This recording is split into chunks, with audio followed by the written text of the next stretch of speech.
ini saya bisa berjumpa dengan yang terhormat Bapak Dr. Haji Muhammad Fudel Rahman LCMA. Assalamualaikum Ustaz. Waalaikumsalam warahmatullahi wabarakatuh. Ya Ustaz, ini ada yang mau ditanyakan.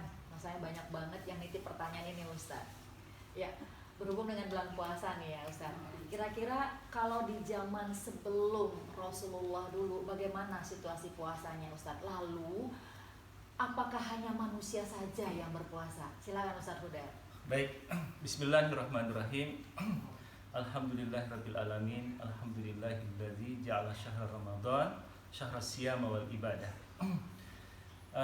Para pemirsa yang budiman, dalam kitab suci Al-Qur'an pada surah Al-Baqarah 183 Allah Subhanahu wa taala berfirman, Bismillahirrahmanirrahim.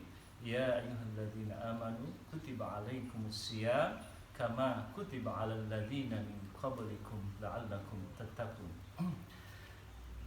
Banyak hal yang bisa dikupas di dalam ayat ini. Salah satunya adalah kalimat min qablikum, bahwa kepada orang-orang beriman diperintahkan untuk berpuasa, termasuk telah diperintahkan sebagaimana orang-orang sebelum umatnya baginda Nabi Sallallahu Alaihi Wasallam. Nah, pertanyaan ini, bagaimana puasanya orang-orang sebelum eranya baginda Nabi Sallallahu Alaihi Wasallam? Kita melihat dalam berbagai riwayat, termasuk dalam cerita-cerita yang Israiliyat yang dikisahkan di dalam cerita Ahlul Kitab, bahwa Nabiullah, Nabi yang pertama, Nabi Adam alaihissalam, konon ketika dilempar ke muka bumi dan berpisah dengan istrinya Siti Hawa selama 100 tahun, 40 tahun beliau Nabi Adam alaihissalam berpuasa. Lalu kemudian pada tanggal 10 Asyura, 10 Muharram, Nabi Adam berpuasa pada hari itu oleh sebab ia ditakdirkan berjumpa dengan istrinya Ibunda Siti Hawa. Nabi Adam konon juga berpuasa 3 hari dalam setiap bulannya. Nabi Adam berpuasa pada tanggal 13, 14, dan 15. Diceritakan bahwa ketika berpuasa pada tanggal 13, separuh badannya Nabi Adam itu menjadi putih. Di hari kedua tanggal 14 kembali Nabi Adam berpuasa, 3/4 badannya memutih. Dan di hari yang ketiga tanggal 15 badannya semuanya memutih. Maka kemudian ini disebut dengan Shaumul Bid atau puasa putih. Nabi Nuh alaihissalam konon ketika turun dari kapalnya bersama dengan para pengikutnya, itu terjadi pada tanggal 10 Muharram. Nabi Musa alaihissalam juga ketika diselamatkan Allah dari kejaran tentara Fir'aun di Laut Merah, itu juga terjadi pada tanggal 10 Muharram. Kita lihat baginda Nabi SAW ketika tiba di kota Madinah, lalu kemudian menjumpai orang-orang Yahudi yang ada di sana. Mereka berpuasa pada tanggal 10 Muharram itu. Kata Nabi bertanya kepada mereka, hari apakah ini? Kata mereka bahwa ini adalah hari di mana Nabi Nuh diselamatkan Allah dan Nabi Musa diselamatkan Allah.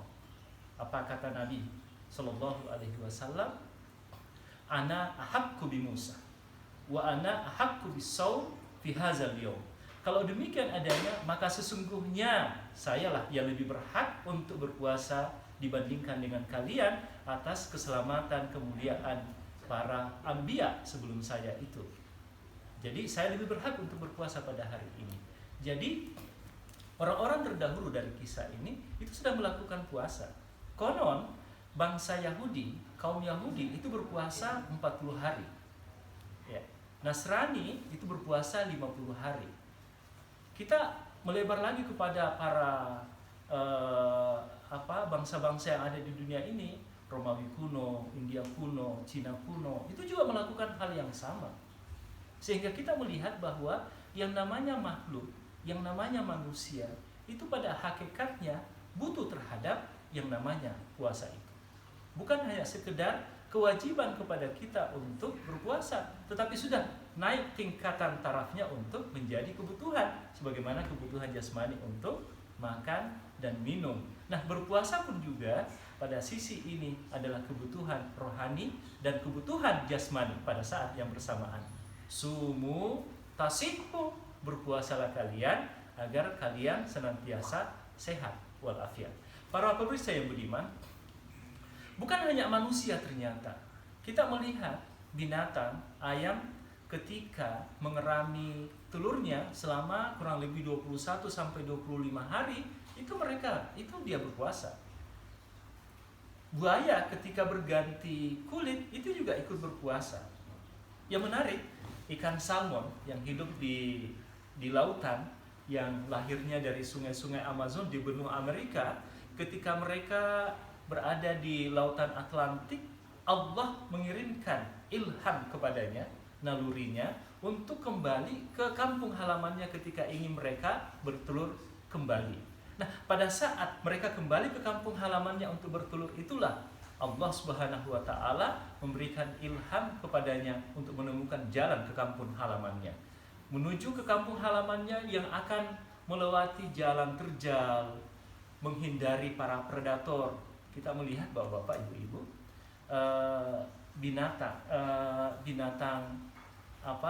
yang ada di daerah kutub beruang itu, kita biasanya lihat di TV, mereka berada di sungai-sungai sambil menangkap ikan yang berlompatan. Nah, itulah ikan salmon itu yang senantiasa melompat menghindari kejaran itu. Pada saat menghindari kejaran, pada saat ingin selamat dari kembali ke kampung halamannya, konon dalam penelitian ilmiah, ikan salmon berpuasa pada saat itu. Bukan hanya binatang, tumbuh-tumbuhan pun juga termasuk di dalam hal ini. Suatu penelitian menyebutkan bahwa ketika tumbuh-tumbuhan menggugurkan dedaunannya, katakanlah pohon jati menggugurkan pada satu masa tertentu dedaunannya berguguran, pada saat itu sesungguhnya ia berpuasa. Pada saat itu ia tidak membutuhkan lagi zat-zat yang ia butuhkan untuk kemudian tumbuh menjulang tinggi ke udara. Ia pada saat itu berpuasa. Nah, kalaulah makhluk yang ada di sekitar kita ini berpuasa, apatah lagi kita manusia. Apatah lagi kita umatnya baginda Nabi SAW yang sangat senang dengan berpuasa. Oleh sebab itu, momentum di bulan puasa ini, mari kita sama-sama berpuasa, bukan lagi pada tingkat puasa itu sebagai kewajiban, tetapi sudah menjadi kebutuhan, baik kepada kebutuhan jasmani, terlebih lagi adalah untuk memenuhi kebutuhan rohani kita sebagai bekal kita menghadap kepada Allah Subhanahu wa Ta'ala. Masya Allah, informasi yang sangat bermanfaat sekali Ustadz Fudel. Dan insya Allah kita juga bisa menambahkan keimanan kita dengan mengetahui lebih detail tentang berpuasa sebelum zaman Rasulullah. Dan ternyata yang berpuasa tidak hanya manusia, tapi semua makhluk ciptaan Allah Subhanahu wa Ta'ala. Masya Allah, terima kasih banyak Bapak Fudel, semoga bermanfaat. Ya, wassalamualaikum warahmatullahi wabarakatuh.